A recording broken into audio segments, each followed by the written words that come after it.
नाज़रीन, एक और अहम मामला तहरीक तालिबान पाकिस्तान ने मुस्लिम लीग नून और पाकिस्तान पीपल्स पार्टी के नाम एक धमकी आमेज मरासला लिखा है। इस मरासला नहीं बन सकती, उससे पोल्ट्री फार्म बंद हो जाएंगे, मुर्गियां मिलनी बंद हो जाएंगी, अंडे मिलने बंद हो जाएंगे।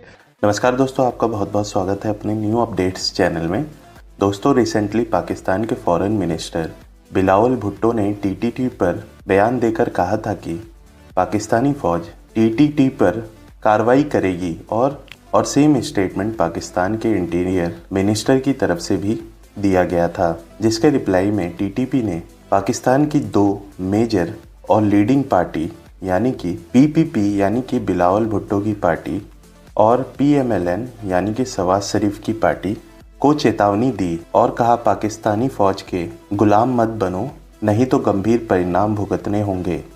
और इसके साथ ये भी कहा कि पाकिस्तान में सबसे पहले जिहाद को लाने का नारा टीटीपी ने लगाया था और ये जिहाद हम उस फौज के खिलाफ कर रहे हैं जिसने पाकिस्तान पे कब्जा कर रखा है, यानी कि पाकिस्तानी फ़ौज।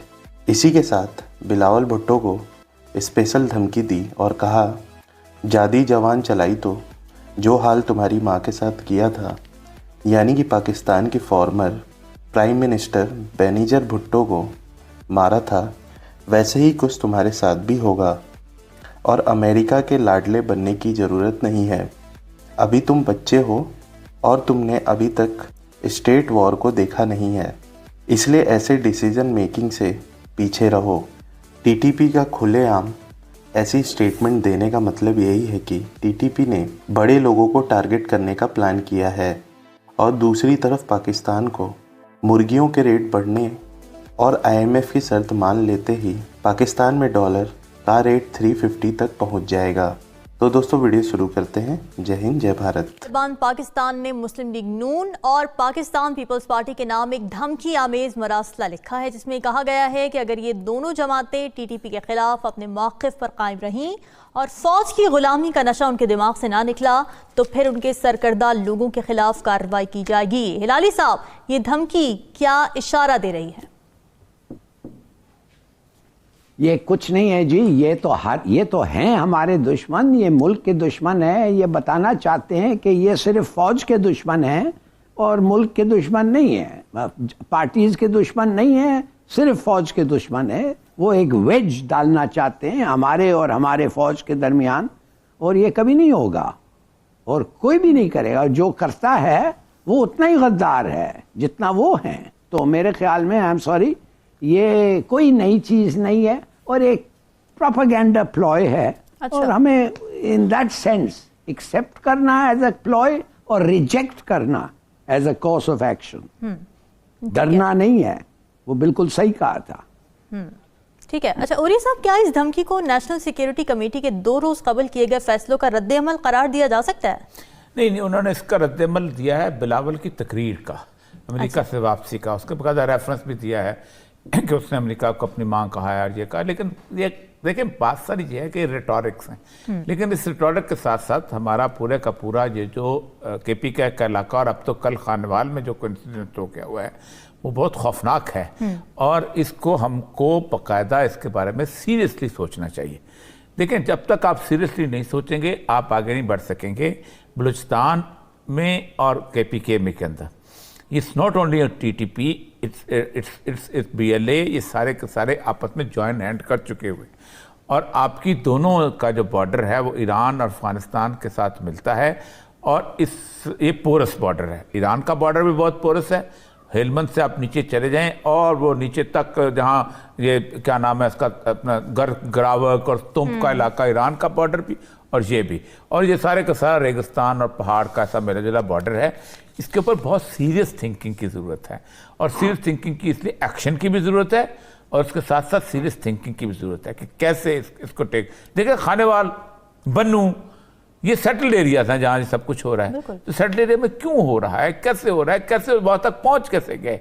ठीक, आपने एक प्रोसेस शुरू किया था 3000 लोगों को जब छोड़ने का, उसके बाद आप उस प्रोसेस को या तो मंत्र की अंजाम तक पहुँचाएं या फिर पब्लिक को आके खड़ा करें उनके मुकाबले में। आप उलझे हुए हैं पब्लिक के दूसरे मामलात के अंदर, आपको ऑडियो वीडियो रिलीज करने से फुर्सत नहीं मिल रही, आपको बाकी चीज़ों से फुर्सत नहीं मिल रही, आपको एमक्यूएम के जोड़ने में फुर्सत नहीं मिल रही, आपको बाप को तोड़ने में फुर्सत नहीं मिल रही, आपको इन चीज़ों में, आप इस इंजीनियरिंग में पढ़े हुए, वो शेरों से जा रहे हैं। अब देखें ना, आपका सितारा शुजात बंदा जो है उन्होंने कल मारा है, आज उन्होंने उसकी कबूल भी की है उसकी जिम्मेदारी, और वो इनका इंपॉर्टेंट बंदा था। असल मसला बुनियादी तौर पर यह है कि ये आग हमारे घर में बहुत अरसे से लगी हुई है, और ये आग कब से लगी हुई है? 2007 ऑनवर्ड लगी हुई है कि जब पहली दफ़ा टीटीपी वहाँ पर कायम हुई थी। उस वक्त भी हम कहते थे यार इस आग को अभी से रोक लो किसी न किसी तरीके से।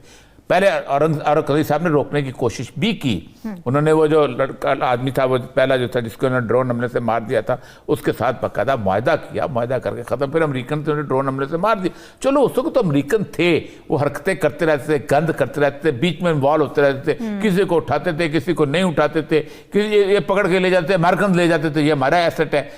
मैं एक ऐसा आदमी था जो बहुत बड़ा आदमी था, उसको पकड़ा था, अमेरिकन उठा के ले गए थे, ठीक। और कहा जाता है कि वो शाल्लो खौफ था और वो वहां पर बैठा हुआ था, वो जो ताजिकिस्तान वाला। असल मसला सारा ये है कि इसको बहुत सीरियसली इस चीज को लेना चाहिए। चलती रही तो फिर तो पाकिस्तान सारे हमारी माशरत के अंदर डिफॉल्ट कर जाएगा। पाकिस्तान डिफॉल्ट का मतलब यह है कि आपको पेट्रोल नहीं मिल रहा होगा, अद्वियात नहीं मिल रही होंगी, खुराक का बहरान। और अप्रैल तक हमारी माशरत कह रहे हैं कि खुदा न खास्ता अप्रैल तक ये सूरत हाल हो सकती है कि राशनिंग हो रही हो कि जनाब इतना आपको पेट्रोल मिल सकता है या खुराक इतनी मिल सकती है। तो वो जो कितारें आप जिनका जिक्र करते हैं यूटिलिटी स्टोर पर, वो एक हर खासो आम के लिए वो लग जाएंगी। तो ये सूरत हाल हो सकती है। और आज मुझे जो मैंने प्रेस कॉन्फ्रेंस की, क्या बुरा है उसमें भाई? मुझे तो चाहिए वो वक्त कि जिस वक्त शहबाज शरीफ का लड़का भी जो है वो आगे लाइन में लग करके और जूते खा रहा हो मेरे साथ साथ। मुझे तो चाहिए, मुझे वो कतार देखनी है जिसमें बिलावल को जो है ना वो कोहनियाँ और मुक्के उनको लग रहे हो और उनको चीनी ना मिल रही हो। मुझे वो वक्त देखना है भाई। क्या हो गया? ये क्या अल्लाह मियां के पास से अपनी हुक्मरानी लिखवा करके लाएं? एक अपनी विकेट चली गई, उसके बाद बैठ करके 4 नस्लें बैठ करके खाती हैं मलिदा और कहते रहते हैं जमहूरियत जमहूरियत। काहे का जमहूरियत? जमहूरी ऐसी तैसी हो गई तुम्हारे चक्कर में। बिलावल के चक्कर में कितने लोग मारे गए आपको नहीं मालूम? नवाज शरीफ की सिक्योरिटी और शहबाज शरीफ की सिक्योरिटी के चक्कर में कितने लोगों ने जान दी आपको नहीं पता? अच्छा है, दुआ करो भाई पाकिस्तान डिफॉल्ट कर जाए। और इस वक्त कौन सी चीज मिल रही है उसामा गाजी साहब? मुझे पहले जिस कीमत पे पेट्रोल मिल रहा था क्या अब मिल रहा है? मुझे जिस कीमत पे चीनी मिल रही थी क्या अब मिल रही है? मुझे जिस कीमत पे आटा मिल रहा था क्या मिल रहा है? आटे की कीमत कहां से कहां पहुंच गई? पाकिस्तान में सबसे ज्यादा बुलंद सतह पर कीमत है। तो और बाय द वे मेरे भाई, मैं इतना ऊंचे जोर जोर से क्यों बोल रहा हूं और आपसे क्यों लड़ रहा हूं? मुझे एक बात बताएं, ये जिन गधों के लिए मैं अपना गला छील रहा हूं, उनको कोई फर्क पड़ता है? सब मस्त है, ओके की रिपोर्ट है। अल्लाह से दुआ करता हूं कि ये हुकूमत आइंदा 500 साल तक रहे ताकि इन लोगों का और सत्यानाश हो।